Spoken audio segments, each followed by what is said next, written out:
The lord. హల్లెలూయా. ప్రభునందు ప్రియ దేవుని బిడ్డలారా, ప్రభు యొక్క అత్యంత కృపను బట్టి మరి యొక్క నూతన మాసములోనికి ప్రభు మనలను నడిపించి ఉన్నాడు. అవును, గడిచిన 10 నెలలు కూడా తన రెక్కల నీడలో భద్రపరిచిన దేవాతి దేవుని స్తుతిస్తూ ఈ 11వ మాసం అనగా నవంబర్ 1 రోజున ప్రభు అనుగ్రహించే ఈ వాగ్దానమును ధ్యానం చేసుకుందాం రండి.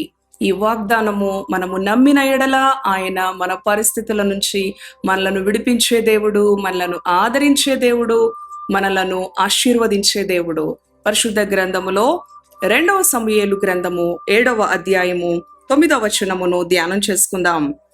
నీవు పోవు చోటు నెలను నీకు తోడుగా నుండి నీ శత్రువులనందరినీ నీ ఎదుట నిలువకుండా నిర్మూలము చేసి లోకములోని గనులైన వారికి కలుగు పేరు నీకు కలుగ చేసి ఉన్నాను.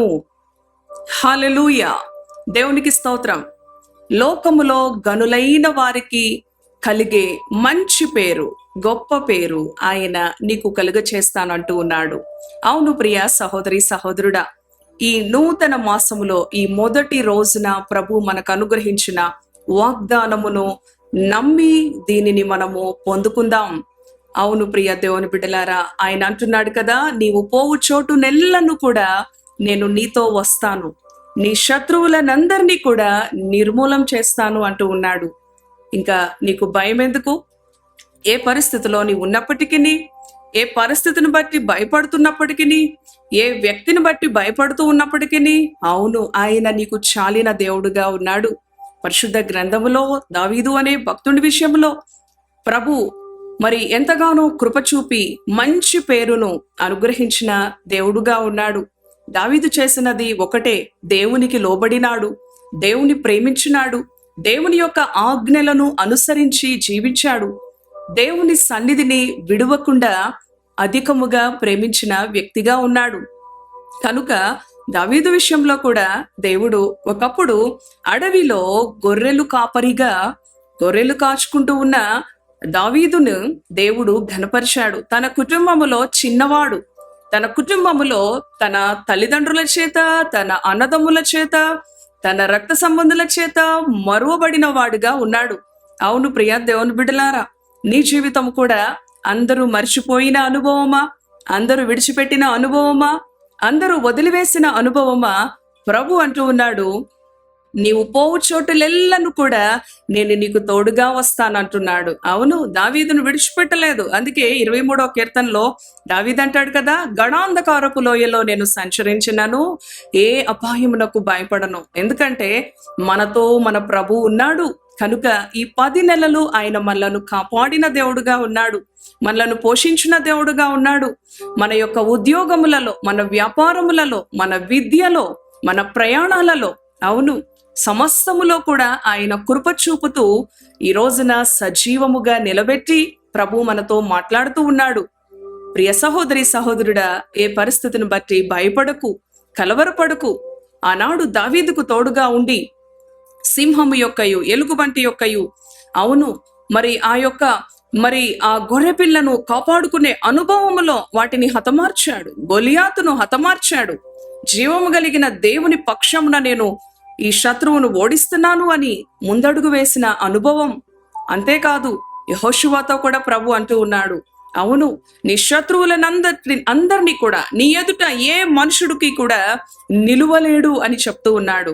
అవును, దేవుని యొక్క వాక్యమును ధ్యానించిన అనుభవంలో, దేవుని వాక్యాన్ని ప్రేమించిన అనుభవంలో, ఆయన అనుగ్రహించిన ఈ వాక్యానుసారముగా మన జీవితం, మన ప్రవర్తన, మన నడవడిక, మన మాట తీరు, మన ఆలోచన, అవును ప్రియ దేవుని బిడ్డలారా, దేవునికి అంగీకారంగా ఉన్నప్పుడు ఆయన మన ఎదుట ఏ మనిషిని కూడా నిలువనీయడు, ఏ శత్రువుని కూడా నిలువనీయడు. మనము పోవు చోటు నెల్లను కూడా, నీవు ఏ దేశమునకు వెళ్ళినా, ఏ ప్రాంతమునకు వెళ్ళినా, నీ ఉద్యోగ స్థలములో, నీ వ్యాపార స్థలములో, నీవు నిలిచి ఉన్న ప్రతి స్థలములో కూడా ఆయన నీతో ఉన్న దేవుడు. నీ కుడి ప్రక్కన నీకు నేను నీడగా ఉంటానని వాగ్దానం ఇచ్చిన దేవుడు. ప్రియ దేవుని బిడ్డలారా, నీ శత్రువులనందరినీ కూడా నిర్మూలం చేసి లోకములో గనులైన వారికి కలిగిన మంచి పేరు, అదే కదా మనం చదువుకున్నాం, లోకములోని గనులైన వారికి కలుగు పేరు నీకు కలుగ చేస్తానంటూ ఉన్నాడు. అవును, ఈ మాటలు వింటున్నా ప్రియ దేవుని బిడ్డ, ఆయన నీకు మరి గొప్ప నామమును, ఆయన నిన్ను ఘనపరుస్తానంటూ ఉన్నాడు. ఆయన నిన్ను హెచ్చిస్తానంటూ ఉన్నాడు. నీవు పోవు చోటులెల్లను కూడా ఆయన నీకు తోడుగా వచ్చి, ఏ శత్రు భయము చేత నీవు నిండుకొని ఉన్నావో, అమ్మో వారు నన్ను ఏమైనా మరి నాకు ఏదైనా అపకారం చేస్తారేమో, కీడు చేస్తారేమో, నాకు నష్టాన్ని కలిగిస్తారేమో, నన్ను ఆటంకపరుస్తారేమో అని ఏ పరిస్థితులను బట్టి భయపడుతున్నావో, ఆ పరిస్థితులన్నిటి నుంచి కూడా ఆయన నిన్ను విడిపించి నిన్ను గొప్ప చేస్తానంటూ ఉన్నాడు. కాబట్టి ఇంకెందుకు నీకు భయం? ఈ నవంబర్ మాసం అంతయు కూడా నీవు చేయవలసిన పనులలో, నీవు తలపెట్టబోతున్న ప్రతి పనిలో కూడా నీ ప్రభువుని ముందుంచుకో. దేవుని యొక్క సహాయమునకు, దేవుని చిత్తానికి నిన్ను నీవు లోపరుచుకో ప్రియ సహోదరి సహోదరుడా. తద్వారా ఆయన నిన్ను నడిపిస్తాడు. ఆయన నీకు తోడుగా ఉండి ఆయన నిన్ను నిలబెడతాడు, నిన్ను ఘనపరుస్తాడు. నీవు తలపెట్టే ప్రతి పనిలో కూడా నీకు జయమిస్తాడు. దేవుని కృపను కోరుకుందాం. దేవుని యొక్క వాగ్దానమును నమ్మికతో పొందుకుందాం. అవును ప్రభువా, ఈ నవంబర్ మాసం అంతా కూడా నాకు తోడుగా ఉండి నన్ను నడిపిస్తానన్నావు, నా శత్రువుల నుంచి నన్ను విడిపిస్తానన్నావు, నన్ను హెచ్చిస్తానన్నావు. నేను నీకు లోబడతాను, నీ చిత్తమును అనుసరించి నేను జీవిస్తాను అని దేవుని ఎదుట మన హృదయాలను, మన అంతరంగాలను స్వపరిశీలన చేసుకొని దేవుని యొక్క హస్తాలకు అప్పగించుకుందాం. తలలు వంచండి. దయగలిగిన తండ్రి పరిశుద్ధుడా, నీ పరిశుద్ధ నామానికి వందనాలు. ఈ యొక్క ఉదయకాలము, అవును ప్రభువా, ఈ నవంబర్ మాసములో మొదటి దినమున నీ బిడ్డలైన మమ్ములను జ్ఞాపకం చేసుకున్నావు. ఎంతో మంది ఈ దినము చూడని వారు, గత రాత్రే గతించిపోయిన వారు భూమి మీద ఉన్నారు. అవును ప్రభు, సజీవులుగా నిలబెట్టి నిన్ను స్తుతించే కృప, 10 నెలలు మమ్మలను కాపాడి 11వ మాసములో నువ్వు మాకిచ్చిన ఈ గొప్ప వాగ్దానం, నీవు పోవు చోటు నెల్లను నీకు తోడుగా వస్తాను, నీ శత్రువులనందరినీ నీ ఎదుట నుంచి నిర్మూలన చేస్తాను, లోకములో గనులైన వారికి కలిగిన మంచి పేరు నీకు కలుగు చేస్తానని వాగ్దానం ఇచ్చావు. అవును తండ్రి, ఎవరైతే నీకు లోబడి నీ చిత్తాన్ని అనుసరించి నీ కట్టడలు, నీ ఆజ్ఞలు గైకొంటారో వారిని నీవు ఎంతైనా హెచ్చించే దేవుడు.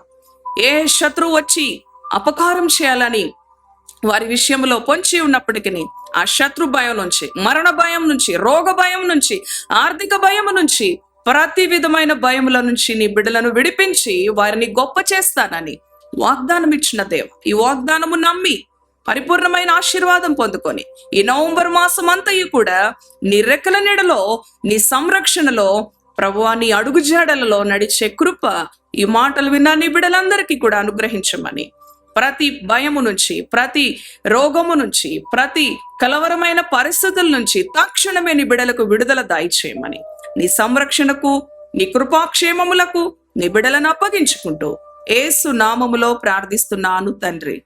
ఆమేన్. Amen. Praise the Lord. God bless you.